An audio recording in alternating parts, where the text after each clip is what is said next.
My phone vibrated once, then again, and again. 3 missed calls from my daughter, 7 years old, never calls twice unless something's wrong. I called back immediately. All I heard was her breathing, ragged, uneven, terrified. "Dad, help me!" The world around me stopped. Every sound collapsed into silence. "Where are you?" My voice stayed calm. Too calm. I don't know. They left. They took the baby. They forgot me." Forgot. The word dripped through the line like poison. I closed my eyes, shutting out the rising heat behind them. "Who left you, sweetheart?" "Mama. And him. And Nana and Papa." Her voice cracked. "Dad, they drove away laughing. They didn't even look back." I felt something inside me shift, a quiet, cold tilt. A man doesn't expect to hear his daughter say she's been abandoned like a grocery bag someone set down and never picked up again. But I didn't scream. I didn't rage. I didn't even move. My mind split in two, one half comforting her, the other already calculating. "I'm coming," I whispered. "Stay where you are. Don't move. I'll find you." When I hung up, my hands were still steady. Then I dialed my ex-wife. She answered on speaker, her voice bright, careless, sugar-coated. "Oh, sorry, we forgot her, LOL." In the background, her husband snorted with laughter. That was the moment something colder than anger walked into me and sat down. They had no idea what they'd just done, and no idea what I already knew. The truth wasn't born today. It had been growing quietly for months.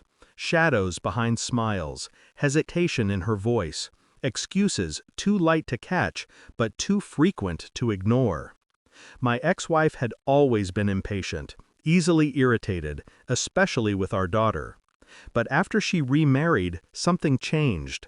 Her tone hardened, her messages shortened, her interest faded. She treated our daughter like an obligation, one she wished she could return. And yet, she worshipped her new husband's infant son like he was carved from gold. I pretended not to notice. Pretended not to hear the strain in my daughter's voice when she said, "Mom holds him more than she holds me." Pretended not to see the photos online. Family outings, matching outfits. My daughter suspiciously absent from most of them. I told myself to stay out of it. Courts favor stability. Mothers get sympathy they don't deserve. Fathers get labeled emotional or vindictive. So I swallowed it. Until today. Until her voice came through my phone like a wound. "They left me." 4 words, sharp enough to cut open every suspicion I had quietly cataloged. And beneath the heartbreak, something else stirred. Because 6 weeks earlier, I'd received a message from a stranger, my ex-wife's former coworker. A blurry photo, a child, her new husband, a caption. "He looks just like him, doesn't he?" I deleted it. Or rather, I pretended to. Instead, I began collecting details, dates, timelines, receipts, clinic visits she'd forgotten I could access. Not out of revenge, not then. I only wanted to know if my daughter was being replaced.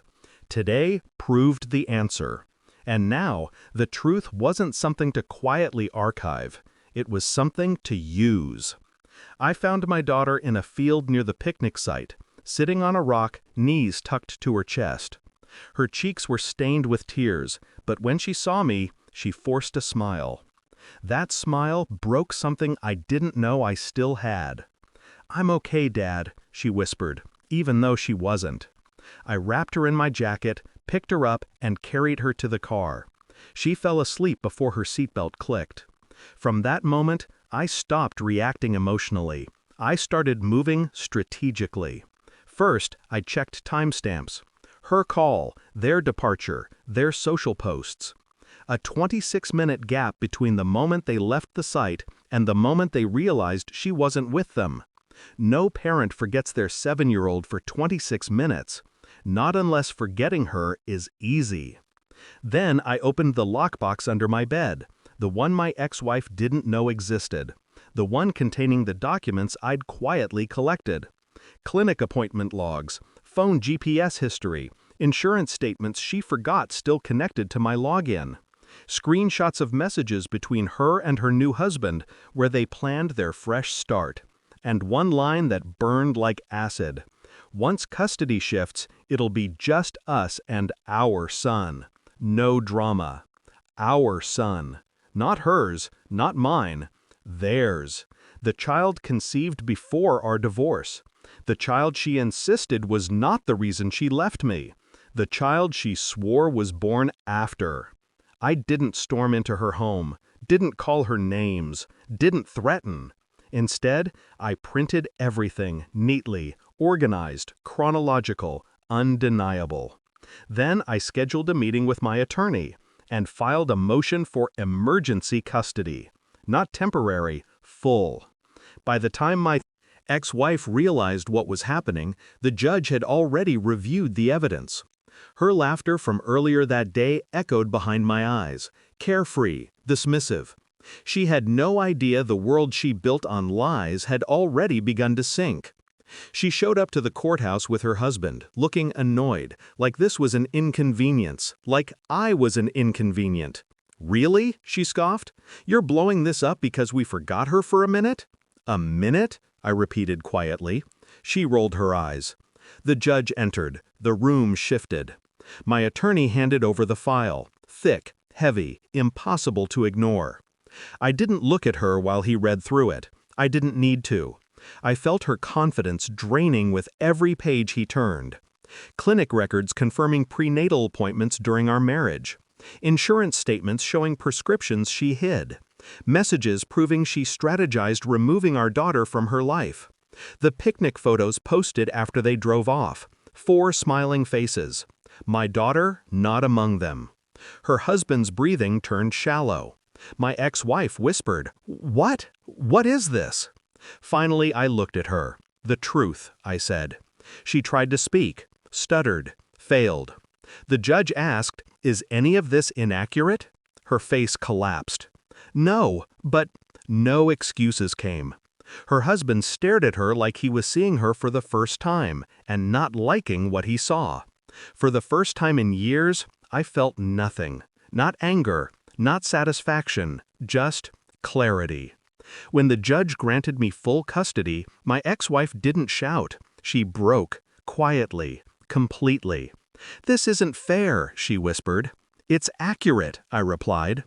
Her husband stepped away from her, hands in his pockets, jaw clenched.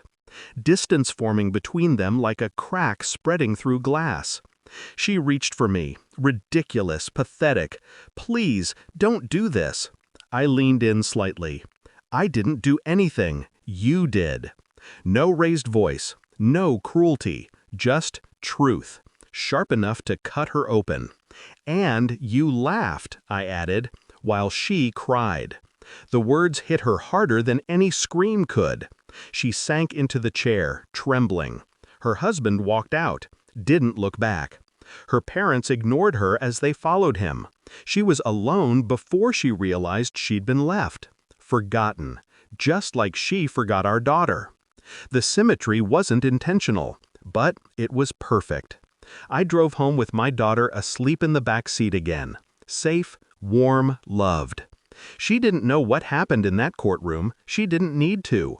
She only needed to know one truth. She was chosen. She was wanted. She was mine. As the city lights slid across the windshield, I felt the last threads connecting me to my ex-wife dissolve.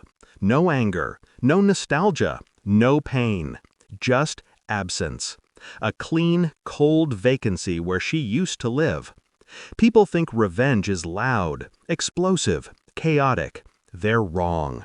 Real revenge is quiet. It's the moment the person who hurt you realizes they did it to themselves, and there's no undoing it. I glanced at my daughter through the mirror. She slept peacefully. Tomorrow, I would tell her a simpler version of today. Not the darkness, not the betrayal. Just the truth she deserves. I'm here. I'm not going anywhere. As for my ex-wife, She finally understood what I learned a long time ago. When someone forgets the one thing that matters, they lose everything that doesn't. And I walked away without looking back, because she wasn't worth remembering.